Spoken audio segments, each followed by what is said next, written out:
Welcome, everyone, to the First Call Podcast. Express Bet and First Bet representing here. I'm Jeremy Plonk alongside our handicapper extraordinaire, Scott Shapiro. Scott, we've got a big weekend. Saratoga's open. It's July, the July place to be, or the August place to be, or the July, August, and September place to be. I'm not sure what we call it anymore, but we've got Saratoga racing beginning Thursday through Sunday for the July 4th Festival. And, of course, we've got the big derbies in the Midwest this week, the Iowa Derby and Indiana Derby. So some fun races to take a look at. Without question, JP, good to be back with you on here after a couple of weeks away. And, exciting times. It's a little bit weird that Saratoga doesn't feel, and it's great gambling and great racing, but it doesn't feel – I remember when they used to say – and we're off at Saratoga, Tom Durkin used to say it, and it felt like, man, we waited so long, and, that's the only negative, but it's going to be great racing this weekend. As you mentioned, some good stakes action throughout the country at some of the middle tier tracks, if you will, and some good promotions to go along with it at First Bet and Express Bet. Yeah, I mean, we hit this regional derby season, if you will. We had the Delaware Derby a week or so back, Ohio Derby. We're kind of getting now into that summer derby season. We'll be in West Virginia, the Ellis Derby coming up, the Oklahoma Derby in September. This is a good chance for some of these 3-year-olds to make a lot of money and find out where they fit class-wise. The ones who weren't quite up to the Triple Crown Trail might be better suited in this area, and horses who are more late bloomers might have a chance to make a run towards the fall and get into some of those bigger races. Still a grade one like the Pennsylvania Derby left, the Travers, obviously. There's time to get to those races, and every year we see a horse or two in those kind of races that come out of some of these summer races. So we might see some kind of trampoline themselves, springboard from these races coming up this weekend into some of the bigger summer showcases still to come in the 3-year-old ranks. Let's take a look at the races Scott and I will handicap over the next half hour or so. For those of you on our audio channels, we'll go down through the rundown for you here as we take a look at races on Friday, July 4th, the holiday program. That's why we're recording early on Thursday this week. And also on Saturday, July 5th. We're going to start things off at the Spa on Friday. Saratoga's got the Belmont Derby Invitational. Yes, it's the Belmont Derby. Yes, it's at Saratoga, but it's been there for a couple years now. The Suburban Stakes will also be co-featured on that Friday card. We'll handicap that one. Some pretty good older horses after a big week for the older horses last week in the Stephen Foster. Saturday, July 5th, we'll go back to Saratoga for a couple stakes races there. The Kelso, which is our Express Bet race of the week, and the Belmont Oaks Invitational.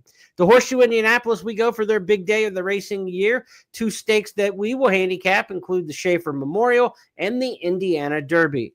And in Iowa, it's the biggest night of the racing year at Prairie Meadows. Not only do they run the Iowa Derby, but the Cornhusker will be featured. Graded stakes there, passed on from Exarban back in the day. The Cornhusker, biggest race of the year at Prairie Meadows. That'll be our 8th and final race that we handicap this week. A lot of great promos. Let's run through those quickly for you before we get to the handicapping. You'll get 5 times first rewards points with all wagers that you make during this 4th of July festival at Saratoga. That runs Thursday, Friday, Saturday, and Sunday this week, 4 days before the meet kicks off next week. In this Saratoga festival for the July 4th festival, again, all wagers that you make with First Bet and Express Bet will get you 5 times first rewards points. Those points can be redeemed for wagering credits, for swag, for past performances, and handicapping information in the pro shop.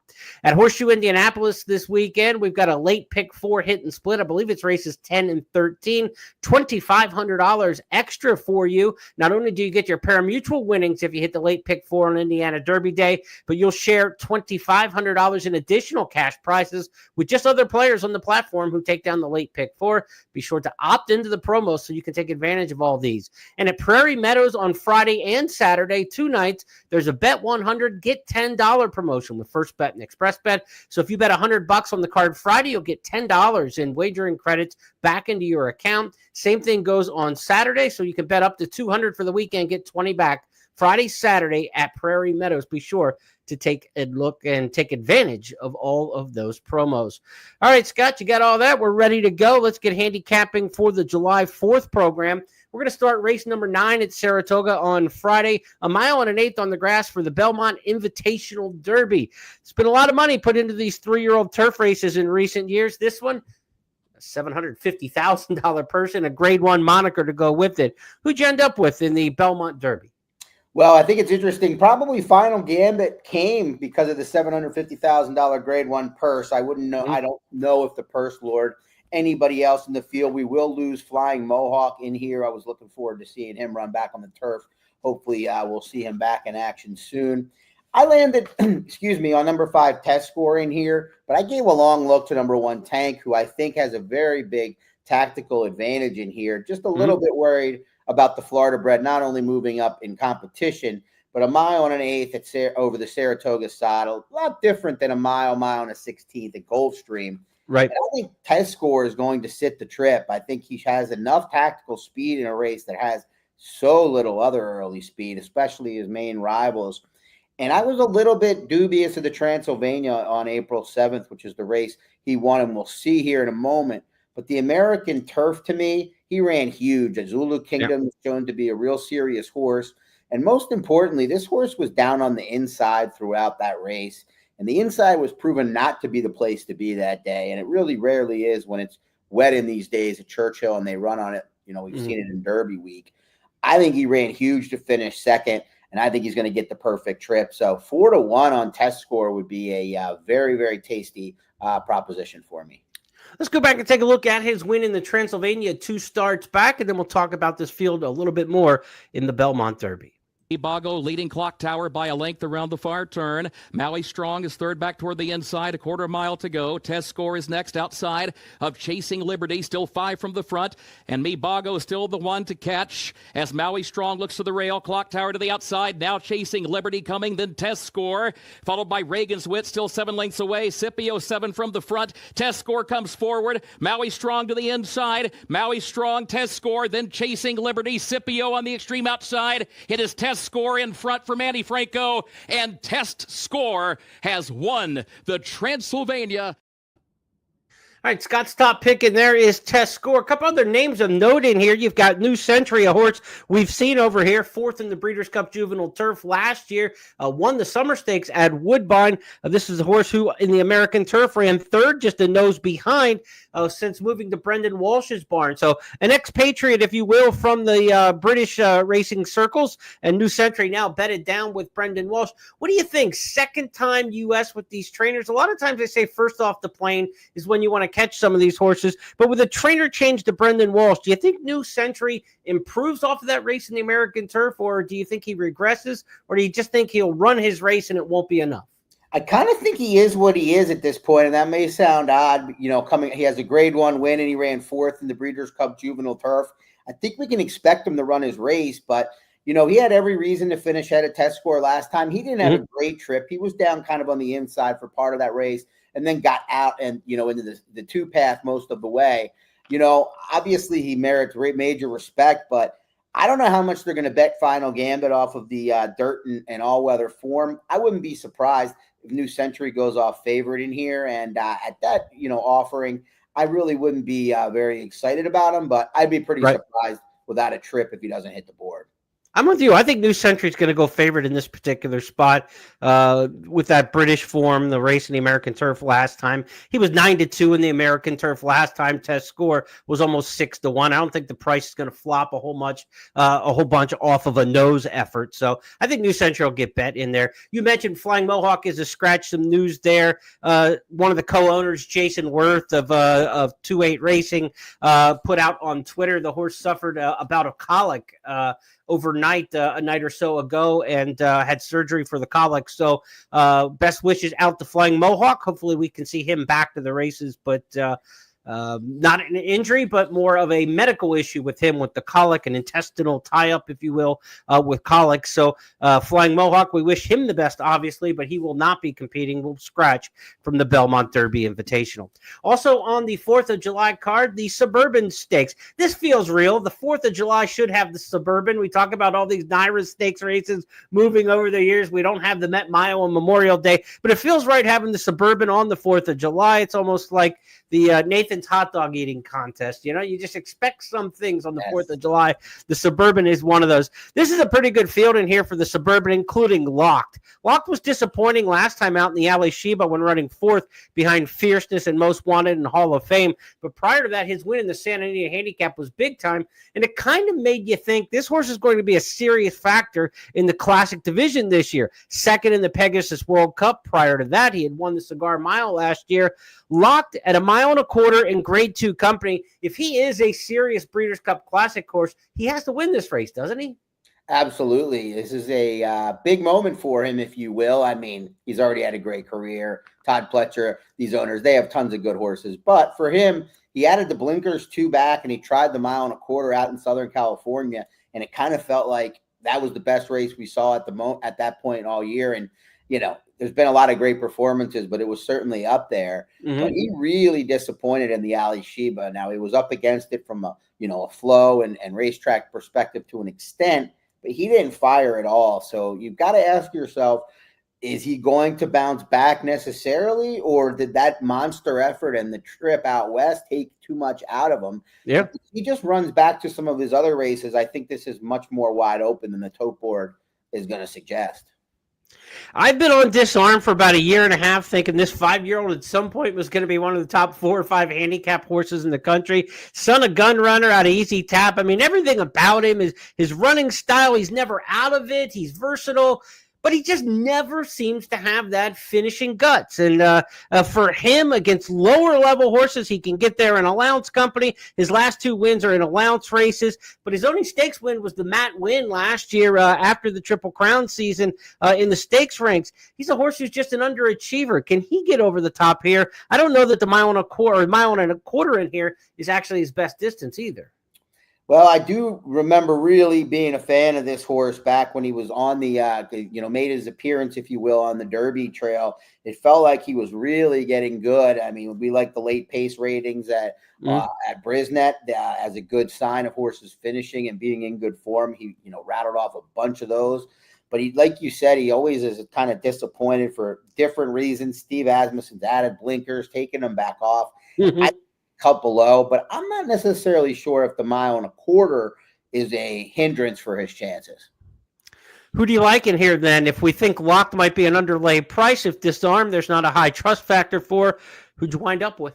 Yeah, I mean, Locked is the clear one to beat, likeliest winner by far, but I do think a couple of horses have a chance if he doesn't run, close to that Santa Anita effort. And Awesome Aaron is the one that I like most in here. It's a horse that was claimed for $40K last September by Norm Cassie and a couple of his bigger ownership groups, AJ Suited Racing and Frank Turman. But they didn't, small pennies for some of the things they've purchased. But, man, this horse has gotten better as they stretched him out to distance. And then clearly he either showed something in the morning that Norm liked, taking the blinkers off, because he has been a new horse since then. And he was 3 wide throughout in the Pimlico Special. He was much the best that day, in my opinion. And, he's had enough time off. He's got a forward pattern. I don't see why he doesn't run another big race, assuming the 1.25 miles at Saratoga isn't too much. And Norm Cassie doesn't get Irad Ortiz Jr. very often, so a very interesting pairing getting that A-list rider going into the Suburban. Let's take a look at Awesome Aaron at his best at Hi-Ho Pimlico. Pimlico on the inside, Encino. Phileas Fogg up to take the lead. Phileas Fogg is in front now. Awesome Aaron to the outside. Star of Wonder comes off the inside, but in 4th position and lingering along. And they are followed outside by San Siro for a share with a furlong left to go. Phileas Fogg and Awesome Aaron to settle it. Phileas Fogg, Awesome Aaron on the outside, reaching, putting a nose in front. Awesome Aaron from Phileas Fogg, diving to the Pimlico line. It's Awesome Aaron. Awesome Aaron from Phileas Fogg. Star of Wonder and San Siro. Those two will rematch. Phileas Fogg, also in this field in the Suburban, draws the rail under regular rider Kendrick Carmouche. Good-looking field in the Suburban. Yes, it's a grade 2 for $400,000. It's the week after the Stephen Foster when we had all the big names in line. But for a grade 2, a step below, this is the kind of field that you want to see in here. It's very representative of both the purse and the grade in here. And these horses can certainly get themselves back up into the grade 1 talk as we get into Saratoga proper. These could be Whitney kind of horses, Jockey Club Gold. Gold Cup horses or horses that may hit the road for some of the races later in the year as we wind our way towards the Breeders' Cup Classic. Those are our looks at the two races on Friday that we want to handicap for you. Let's go to the Saturday, July 5th cards around the country now. We're going to start things off at Saratoga. We'll keep it at the Spa. We'll talk about the Kelso and the Belmont Oaks Invitational. The Kelso, our express bet race of the week, goes as race number 10. The Belmont Oaks Invitational will go as race number 11. So give you a little twofer here, a rolling daily double, if you will. Scott, let's start with the Kelso, named for the 5-time horse of the year, 1 mile on the turf. This is grade 3 company. And I got to admit, when I originally saw the entries for this race, I thought it was a turf sprint. You see Think Big, you see Arzak. This is a really high-class turf sprint field in here, but they're going the 2-turn miles, so it's an interesting cast, maybe at a crossroads. Arzak doesn't look as brilliant as he once did, and maybe he's lost a step. Now I believe, what is he, age 7 now for Mike Trombetta? So maybe they're trying to go 2 turns now because he just doesn't have the lick to go the 5.5s anymore in the turf sprints at the highest level. We'll see what he's got. This is a really interesting grab bag kind of field. Intellect, a French export. Mountain Bear, an export for left the barn of Aidan O'Brien, now with Wesley Ward for his second start.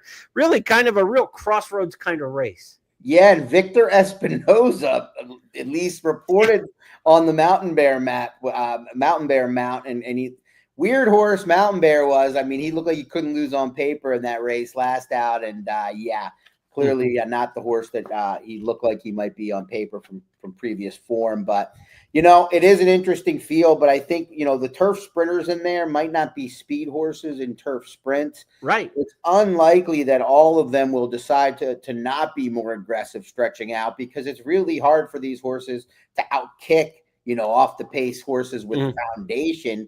And they might not even like the distance anyway. So you would think at worst they're going to make a strong middle move at Donegal Momentum, who's the horse that won the poker last out in front-running fashion. But I just think it's very much going to set up for the runner-up in that race, Intellect, third off the layoff for Chad Brown, third off a year layoff. And last out, Donegal Momentum won that race easily at Saratoga, but he had things his way where Intellect was way out the back like he'll be in here. And he had to come with a strong run, which I thought he did. 100 late pace rating on Brisnet. So I like Intellect quite a bit in here. He's going to need others to help him out, though, because if they leave it the same way they did in the poker, we could be seeing a replay of this race. The poker won, too. It was Donegal Momentum on the front end being nursed along by Javier Castellano. How many times have we said that over the years? Castellano on turf speed and Intellect under Pratt trying to come get him. Let's take a look at the finish of the poker stakes the last time we were at Saratoga, which was just a couple weeks ago. Intellect has trailed throughout there at the top of the stretch, 3/4 in 11-2. Donegal Momentum. On the inside, Major Dude comes to chase, followed by Mischievous Angel in third. Donegal Momentum still running powerfully inside the final 16th, and Intellect has come alive with a big late kick, but it is Donegal Momentum all the way in the poker. Very sharp in victory. Intellect second best, then Major Dude and Cameo Performance. I saw this maybe as a replay because I don't know if the turf sprinters are going to go. If Think Big goes, if Arzak goes, and they put that pressure at least mid-race, like you're saying, with the mid-race move, then we probably do get a different result. But when I can just eliminate a lot of the variables, it looks like Donegal Momentum's speed. He's proven over the track. He's 2 for 2. I don't have to worry about the distance. He's a miler against a bunch of these horses that aren't necessarily turf milers. He just eliminates a lot of the variables. I'm going to take my chances with him just to go all the way. But Intellect is certainly a big one to fear late in this one. No, that's an understandable take, and I wouldn't be surprised if a lot of people look at it similar to me, where Intellect is the one moving forward, and you don't even get a better price for a horse that got beat by where Donegal Momentum goes off at a big. I didn't see the morning line on this, but you could get better value on Donegal Momentum with people looking at it the way I did, but. On pace projectors, I think it might play out a little bit more like you for those that use, the analytics and such. This feels like a prep for Win for the Money on the outside in here. He was last year's Woodbine Mile winner for Mark Cassie. You know how much Cassie supports the program there at Woodbine. This looks like a race to get him back to the Woodbine Mile to me. They drop into the grade 3 company for Win for the Money. First start since the Pegasus World Cup back in January. he could be keyed up a little bit from the outside being fresh, and maybe he showed a little bit of pace last time and in the Fort Lauderdale. He could be one that presses a little bit early. So, again, if there's no pressure on Donegal momentum, he can repeat what he did last time. If there is pressure, he's going to have to run and improve the race to get the same kind of result. Interesting race because there are so many questions and variables, I think, in that 10th, the Kelso. A little more straightforward maybe in the Belmont Oaks Invitational, that being race number 11, because we talked last week with Brian W. Spencer about a couple fillies were running last week, Lush Lips, Vixen, fillies who just couldn't quite keep pace with Nitrogen, as she has separated herself as the top 3-year-old filly turfer in the country. Why not? She's won 5 in a row, 5 for 5 this year. Look, there's not going to be a 3-year-old filly in the Horse of the Year discussion, but you start running off to 6 for 6 on the campaign if she wins on Saturday, including a grade 1 and all those grade 2s and grade 3s mixed in with it. Who knows if she can go on to something better at the end of the year, but I imagine the 3-year-old fillies will stay restricted as long as they can. Nitrogen, she could be one to watch, though, when we get to championship honors at the end of the year. The 3-year-old filly division could be open for. Mark Cassey says after this race in the Belmont Oaks Invitational, he may try the Alabama at 1.25 miles on the dirt. That could definitely put her in that discussion for 3-year-old champion. Without question, we saw the front runner lose last out in the Acorn, right? Good cheer, right? So, more, that opened it up. I mean, if she was undefeated, Nitrogen would have to beat her on the square. Nitrogen, I couldn't have. It's hard to put into words a 3-horse field where a horse is 2-5 impressing you. I know she won by 17. Normally, I'd put a line through it and laugh over and off track, but she's not supposed to win that easy on the dirt, in my opinion. That's just not the way normally turf horses do it. They might outclass them, but she looked like she belongs. She's always trained well in the morning. So hopefully she comes out of this well, and we do get a situation where, you get a little more thrill with a filly like this moving to the dirt, and it makes the Alabama that much better. I have no desire to try to beat her in here. I think she's, at this point, a machine. Yes, Vixen was a little bit underwhelming in the two you mentioned that you and Brian spoke about last week. But Lush Lips, got a better ride from Pratt and definitely took a step forward, but she was very impressive as well. So this is a very talented filly that I'm not going to get in the way of. Let's go back and watch her win in the Wonder again at Saratoga. It was on the main track. She's back to the turf. But as Scott said, it's hard to be impressed when you're 2-5 against just 2 rivals. But I think you'll be impressed. Just cruising into the stretch. 1:11 and 2. And Nitrogen is just so far superior. This will be her 5th in a row as Nitrogen just gallops through the stretch for an afternoon workout in the Wonder again. Jose Ortiz just puts on the brakes as she will win by close to 15 lengths. Nitrogen all alone in the Wonder again. Bessie Abbott and Mayday Ready. You talked about Lush Lips coming back to win out of that race. You got one like Fionn in here who ran behind her in the Appalachian. Nitrogen won that race, beat her by 3.5 lengths. She came back, and all she did was win the Grade 3 Regret on Oaks Derby weekend at Churchill Downs. So really the competition behind Nitrogen has been strong. Fionn in here leaves from post number 5. Is she one for the exact in here? Probably second best, maybe? Hopefully, I like this filly because one of the owners, George Messina, is a fellow that I gotten to know down in the New Orleans area. His son actually is an assistant for this barn. Trace does a great job, but fun, good people. They have a catering business down in New Orleans, and this filly has been nothing short of awesome for them. $75,000 purchase.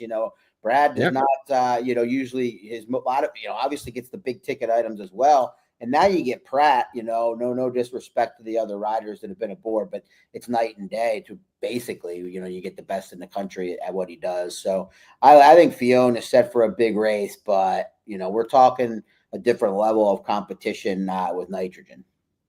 Nitrogen doesn't dazzle you with the buyer speed figures, but she started off slow at Woodbine with a 63. She's gotten better in every single race. I'm not big on the numbers, but it is kind of noticeable when you just kind of see 63, 78, 80, 82, 85, 88, 88, 91. She just kind of keeps getting a little bit better. She's not going to be into that Breeders' Cup distaff discussion with those kind of numbers, even if she were to run well in this race, go to the Alabama. She's going to have to run probably much quicker, obviously, to beat the best older fillies and mares on the dirt and get into that big time discussion. But as far as the 3-year-old fillies go, that was always the talk with Good Cheer, that she had never run super fast figures either, even though she had a gaudy looking resume. Same story with Nitrogen, but her coming off that last win on the dirt, she's got a lot of options for Mark Cassie. First up, though, Grade 1 company, Belmont Oaks Invitational. She's the one to beat in the 11th on Saturday at the Spa. Let's go now to Horseshoe Indianapolis on Saturday, a midday card for them, afternoon racing, matinee. Race number 9 on Indiana Derby Day is going to be the Michael Schaefer Memorial, $100,000 mile and 70 two-turn race here. A field of 12 entered, but we're going to have 2 major scratches come out of this race. 2 horses that are entered on the turf earlier on the card in race number 8. Number 2, Money Supply, and number 3, Encino. Both are going to come out of the 9th race running the 8th on the turf, according to Marcus Hirsch at Daily Racing Form. So scratch the 2 and the 3. Moonlight, the 8, was also cross-entered in those 2 races, but he is reportedly staying here to run in the Schaefer. And I believe Moonlight's where you ended up with, Scott. It is. I pivoted from Money Supply, who I thought had a better chance on dirt. Won't be using on turf. Maybe Joe Sharp will show me who's sharper. But Moonlight, to me, is going to get the trip that I wanted Money Supply to get, which is to be, well off the pace. Now, the scratch of Encino does take some of the speed out, but you still got Mike Smith coming in on Track Phantom, stretching out from 6 furlongs with Joel aboard, showing speed. Don't think we have any doubt what the plan is on Track Phantom is going to be. And then you've got horses to the outside. This is Usker, the long shot, Midnight West. Kapuna's got tactical speed. Willie D's to the outside. There's going to be some pace in here. And I think Moonlight's the one that's going to take advantage. For those not familiar, Chris Block, a legitimate, strong trainer, always high percentage. You know, most of his success in Illinois, but he's to be taken seriously when he ships in places like this, and even when he runs at the bigger ovals in Kentucky. So hopefully Moonlight from borderline last to first to win this.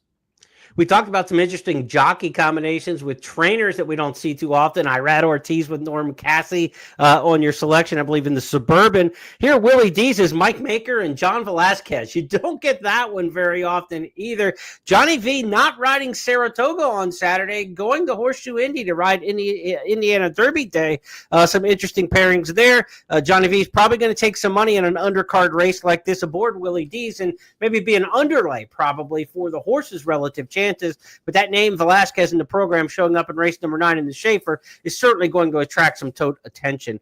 Let's go from the 9th, the Schaefer, to the 12th. It's the main event on Indiana Derby Day. It's the Grade 3 Indiana Derby, $300,000 here. Mile and a 16th on the main track. We're going to have a scratch in here of number 5, Chunk of Gold. Trainer Ethan West said they just wanted to take a look and see how this field shaked out. He was going to be running back on very short rest out of the Ohio Derby if they stayed in this race. He always seemed like a horse who might end up in the West Virginia Derby, and that's probably the next stop for him. West, no stranger to running horses at Mountaineer, and I think Chunk of Gold would fit very well in the West Virginia Derby. He will not be a player, though, amongst this field now. That is to 8 runners. Big Truz will run here, though, in the Indiana Derby. He was cross-entered in the Iowa Derby, a race we'll talk about in just a few minutes here on the podcast. But connections there, Brian Lynch, and you had the scoop a couple days ago. Big Truz heading to Indiana and not Iowa. And I think you like him here, don't you? I do. I would have liked him in Iowa, but this is a more competitive field. Hopefully we get a better price than we would there. And I also take it as a sign of confidence, a little bit of a more prestigious race. No disrespect to the Iowa Derby, right? Just slightly, but I think it's all signs go, or however you want to say that. With Big Truz, he had the really impressive Keeneland win, and then he, first out, beating Fact very easily. In fact, has proven to be a legitimate runner as well for Will Walden, I believe. And you see 2 efforts with losing performances, but fast races, losing to Patch Adams at 1 turn. Yeah. This is a colt that I think has every reason to move forward, stretching out to a distance like a mile and 16th. And Declan Cannon will be aboard. If those are unfamiliar with Declan, a guy that I've gotten to know a little bit well from my time in Kentucky, definitely a guy that'll be well prepared for this spot and a big opportunity for him. So I'm pulling for him, and I'm also going to pull for my top selection with a horse that I just think is better than these horses. And if he gets the distance and coming in semi-fresh compared to some of the others in terms of how many races runs, he should benefit from that as well. He's by Justify out of a curling mare. The thing I liked about him so much when he impressed me at Keeneland was he outran that pedigree because I didn't think he'd be that fast sprinting in a career debut. So he's kind of taken the express lane. He really belonged in races like this, I think, for a while, the mile and a 16th. And in fact, he was so good sprinting, they took a shot in the grade 1 Woody Stevens, and he ran a good third last time to the best 3-year-old sprinters in the country amongst the 3-year-old ranks. So I think that Big Truz is only going to get better, and a middle distance like this in a mile and a 16th is such a smart way to stretch out. Not going into something like the Haskell, a mile and an 1/8, or the Jim Dandy at a mile and an 1/8 against the top brass in the long division amongst the 3-year-olds. This is a good incremental step, and this is one that could put this horse on a path. I would not be surprised if he is a Haskell or Travers horse if he runs well here in the Indiana Derby. Here's the race that caught my eye. I thought it was the most impressive maiden winner of the Keeneland meet, Big Truz. In between that pair, Big Truz to the lead. Fact is trying to get going late as they move by the 8th pole and goes to second. Big Truz, though, has opened up by 3. Valiant Humor running from far back toward third, well behind the leader, who's moving by the 16th pole. Big Truz, Luis Saez. They've got this one wrapped up. Big Truz to win it. It'll be Fact across the line in second. Valiant Humor was home in third. Big Truz, named for Lamar Jackson. That's the nickname of the Baltimore Ravens quarterback, Big Truz. The horse, hopefully, in post 7 can do what number 8 does on Sundays on the football field. The competition in here for Big Truz is pretty significant, though. Instant Replays won back-to-back stakes races at an odds-on price for trainer Brad Cox. He won the Bathhouse Row. That was an automatic win and you're in for the Preakness Stakes, but they decided not to go to the Preakness off that Oaklawn win. They kept him down in the Mid-South, went on to the Texas Derby, won that race against an overmatched field in there. Instant Replay going for 3 in a row. Brad Cox going for 3 in a row in this race. He's won the last 2 editions of the Indiana Derby. What do you make of Instant Replay from the wide post, but not necessarily a horse who's going to be up in the early mix? Yeah, I think he's a horse that, against this level of competition is certainly going to need a setup. He's had Florent Giroux aboard for a number of his starts and really not shown speed in most of those, suggesting that the plan is very unlikely to be to show speed or if this horse even has it. I think Brad has kind of managed this horse like he knows he's a cut below the top tier, to your point, bypassing the Preakness Stakes for the Texas Derby, not that maybe it's distant as well. I think he, the barn name and the 3 wins in 4 starts is going to make him too short of a price for me in right. this heat. But he's I wouldn't be surprised at all if he comes rolling late.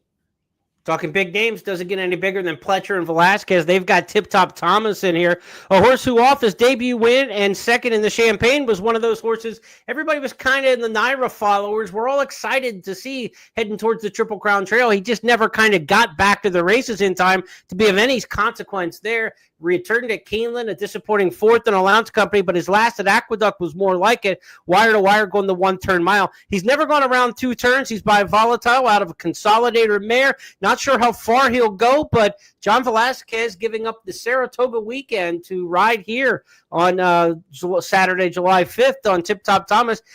Pretty significant, I think. He must like him a little bit.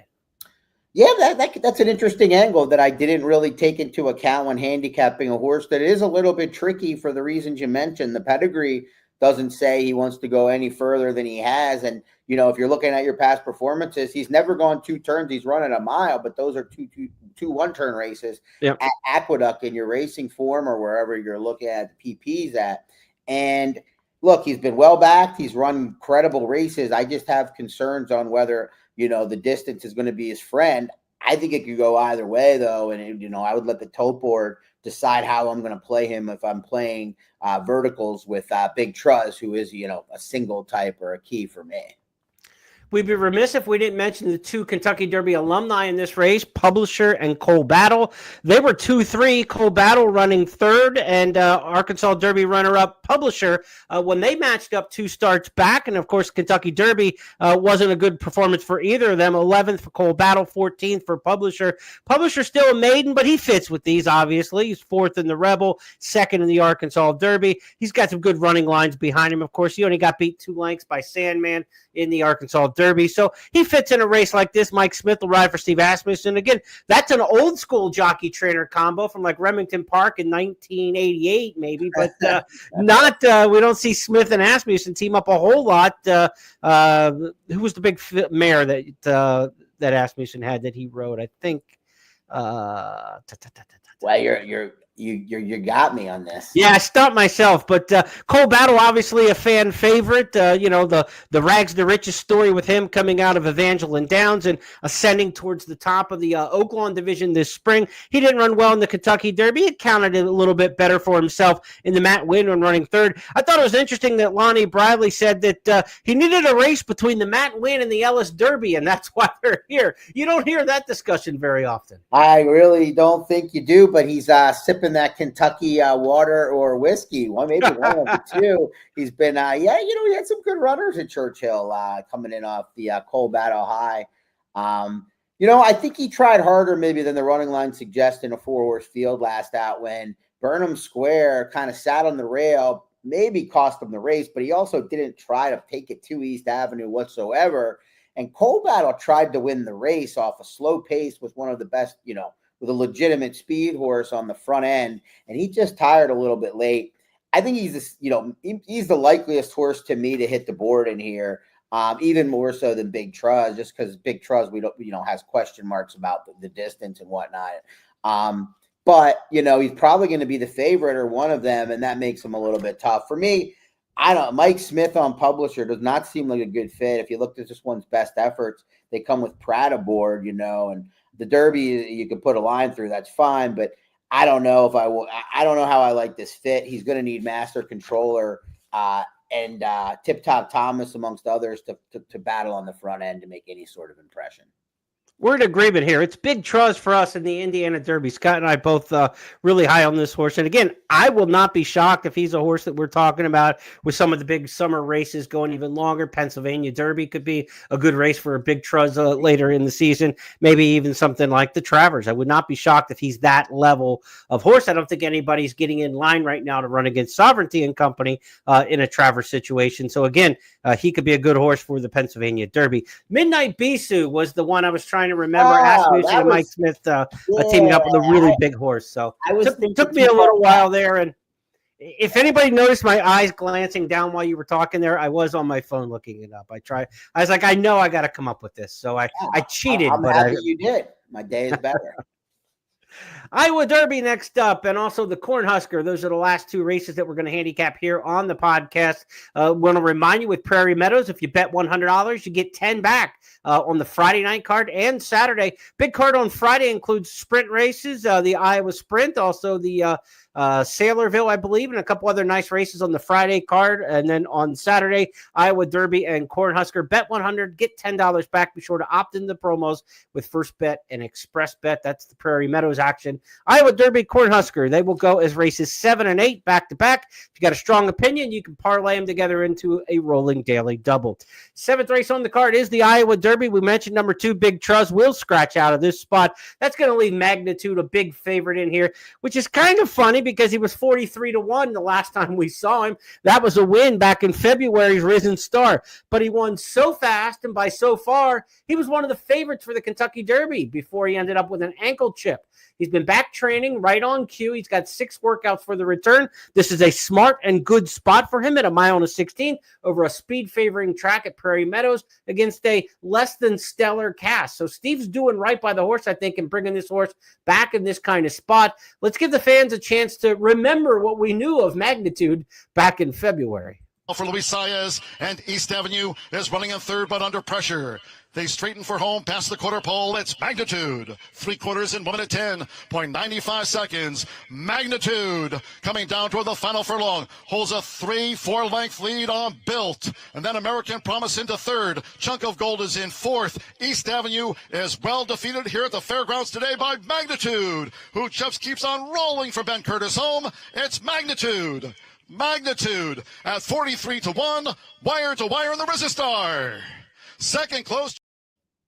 Scott, I've been doing Countdown to the Crown for 20 years now. That was one of the bigger, out of nowhere, where did this come from performances I've scouted in my 20 years. He was sixth in the Risen Star, or in the LeCompte prior to that. He was second, beaten almost 7 lengths by Built, the horse who was back in that race, in the Gun Runner prior to that. There was nothing in the past performances that said that was coming from Magnitude, and he was just so fabulous. It was a shame that it was a fleeting comet. The injury, the ankle chip sidelined him. A lot of horses come back and run well after having the ankle chip surgery, having that chip removed. I suspect he's going to run well, but I suspect that 43-1 is going to be so far in the rearview mirror. You're going to look at a horse who's what, 1-5, 2-5 in this spot?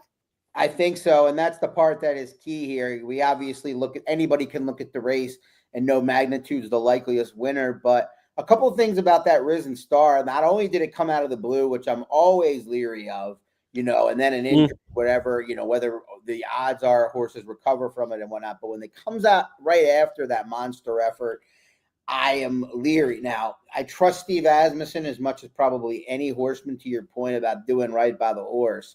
But that was a major inside bias that day, about as big as any bias we've seen, to the point where Steve Asmussen told Ben Curtis before the race that you either have to go to the back or go to the front from the outside post, because the rail's the only shot you'll ever, anybody has right now. So that might speak to the major move forward to an extent. Obviously, not everything there, but I got questions about concern. Concern about regression here for Magnitude. Fortunately, I don't know if there's anything, like, he could probably regress quite a bit and still win this race, maybe even easily. But I think there's a horse that I'm going to hope for, just a major form change in number 1, Authentic Gallop. He feels like a Breeders' Cup Dirt Mile kind of horse for the end of the year, because he missed so much of the spring and fall, and one that they can get ready for something like that if things go right. But he needs a couple races to go right. 1 or 2 go south off of, that kind of layoff and that one kind of Haley's Comet type performance. You're not talking about him for Breeders' Cup at that point. If he doesn't come back with a little bit of something in this race and then a big move forward off of the next one. But he's got a lot of talent. We will see what we get out of Magnitude. One handicapping note in this race for the Iowa Derby. Note that the Indiana Derby is going to run earlier in the day, so you're going to know the results. You're going to know what instant replay does in the Indiana Derby. A couple horses are coming out of the Texas Derby behind that runner, that being It's My Birthday for Robertina Diodoro and Mr. Omaha for Joe Offholder, the Oklahoma-based trainer, on the outside in this field. So It's My Birthday, Mr. Omaha, they ran 2nd and 4th in the Texas Derby, respectively, behind instant replay. You might get a little bit of barometer there on how the talent of that Texas Derby shakes out. If instant replay runs a big one earlier in the day in the Indiana Derby, then in this Iowa Derby, maybe you move up It's My Birthday and Mr. Omaha, especially if you're looking for either a horse to complete the exact behind Magnitude or one to potentially pull an upset. Scott, I know you like one in here who's not been mentioned yet, though. Let's go with who your pick is here down on the inside. Yeah, it's Authentic Gallop, and it's a huge reach, but the where I'm coming from here is pretty simple. Rider change and, a little bit of regret.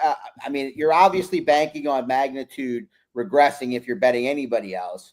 And other than Magnitude, this is a significant class relief for this horse, especially from the Sir Barton when Crudo, ran a big race on the lead that day. And just a fair shake, I'd probably bet him in this race. He might be a Maryland bet, but I'd have no problem betting him in this race.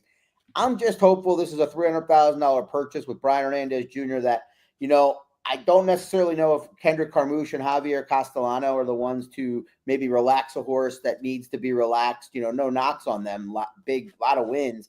Hopeful maybe he has the keys to this horse, because Bejarano, got a good effort from this one and back at Oaklawn, a career best to get that allowance win. And I'm just hopeful that Brian and a change of running style to an extent can propel him forward. All right, Scott's upset pick there. Authentic Gallop in the Iowa Derby. Let's go to our 8th and final race, the handicap. It's race 8 on the card Saturday night at Prairie Meadows. The Grade 3 Cornhusker, formerly run at Exarban for decades, $300,000 here. In the handicap division, 1 mile and an eighth. We think back to horses like Fort Larned and some good ones that have come through here over the years. Red Route 1 is the defending champion in this race. It's Steve Asmussen teaming up with Ben Curtis in here. Asmussen going against Curtis, or with Curtis with the Iowa Derby runner. So he's going to try to go back to back here. Asmussen and Curtis. They've got Red Route 1. Red Route 1 last year was ridden by Christian Torres when winning this race. Let's go back to last year's Cornhusker and see if Red Route 1 has the stuff to do it 2 years in a row. Top of the stretch. Unload is still there. Unload the leader. Ain't Life Grand, Velociter, Red Route 1, all chasing as they come to the final furlong. Unload trying to pull it off. He's still there mid-stretch. Stablemate Red Route 1 is diving at him late. Red Route 1 up in time to win. 1-2 finish for Asmussen last year. Red Route 1 is one of those horses every once in a while he fires a big one. In the Essex at Oaklawn this spring, he ran big. His last 2 since, though, you need a search warrant to find him in the Oaklawn Handicap and in the Pimlico Special. I don't know what he's going to do in this particular spot, and betting deep closers at Prairie Meadows is probably the worst recommendation in the history of horse handicapping. If there is a speed favoring racetrack at night, to me, over the last 20 years, it's been Prairie Meadows. So it was remarkable that he could win last year with the running style that he has. If lightning strikes twice, you better get paid, I think. So I'm going to be shopping around Red Route 1 based on his current form and just the likelihood of 2 deep closers winning this race in back-to-back years. Yeah, I totally agree with that sentiment. I actually think, though, much less creative, that this is a one-horse race with the likely heavy favorite, the very likely winner in Dragoon Guard. This is a horse that came back in a less than stellar spot after the third place effort in the Pennsylvania Derby and the win in the West Virginia Derby, but clearly looks like it was a starting point for Brad Cox when this horse was beaten at 4-5 in a 1-turn mile allowance event. That race was, kind of worried. He lost, his debut, his return. He didn't get a monster number, but Will Take It came back and won right back in the Hampton, I believe it was, one of the final stakes races on the card. That's a horse for Dallas Stewart that's coming into his own. So he lost nothing in defeat, and now he gets 2 turns again. He's going to get the perfect stalking trip over last year's runner-up, or was it last year's runner-up, Unload? No, Unload hit a wall, right? But Unload the other Steve. But I think he's going to get a perfect trip over a speed favoring racetrack. Kind of an old school form cycle, too. Second off the layoff, going from 1 turn to 2 turn, going from the allowance to the step up. This is really good horsemanship, I think, in terms of reading the condition book and putting this horse in a winnable spot. Second start in the form cycle was a win for him last year. He had his career debut, then he won off the layoff. Second off the layoff was a nice performance for him at Allowance Company at Churchill. So he's already won in this spot in his form cycle before. This looks like to be a great setup for Dragoon Guard. Last year on this date, he was pretty much in the Indiana Derby and winning nicely there. You thought he'd be one of the good second half 3-year-olds, all the way to 3rd in the Pennsylvania Derby, and then sidelined by injury. So Dragoon Guard back, homebred by Arrogate out of Falimbi, pure Juddmonte there. This is a horse who's probably willing to be taken pretty seriously if he can come back with a couple good efforts. The Cornhusker's a really good spot for him here against competition he should beat handily. And then the next time you're going to kind of start to find out if he's good or not, or how good he can be. But this is definitely a horse you might think Breeders' Cup Dirt Mile for. Who knows? Maybe Breeders' Cup Classic. He's got a classic pedigree. He won at 1 1/8 last year. And, of course, the third to Seize the Gray, the Preakness winner in the Pennsylvania Derby, was a decent race. He could be a Breeders' Cup Classic horse by the end of the season as a 4-year-old. We shall see. Dragoon Guard's never run a bad one, 7 for 7 in the money, and he is the horse to beat under Florent Giroux, who's had a popular week on Twitter, I'd say. He is always a polarizing rider. I was around it live for many years. Good guy, Florent. I enjoy his approach to life, at least that I know. But he gives some puzzling rides. That was quite interesting. And I echo your sentiments, Brad. Cox definitely looking for that, Breeders' Cup Classic type horse after pretty much being shown that his top 2 right now, at least the ones that he ran in the Stephen Foster, I could be forgetting, even just a touch. I think he's still looking for a horse that can compete with the top of the top, and this might be one of his best shots right now. I'm with you, though. I think Dragoon Guard gets it done. in the Cornhusker. That'll wrap up our 8 handicapping tests for this week. Thanks, Scott Shapiro, for joining us. Thanks last week to Brian W. Spencer for sitting in for Scott. Spence did a nice job, several winners that he threw out there for us last week, so we appreciate him coming off the bench. And, of course, best wishes to our buddy Jeff Siegel, who is back home this week and doing well. We hope that Jeff's handicapping for Saratoga and Del Mar is a good elixir for him as he battles his health issues.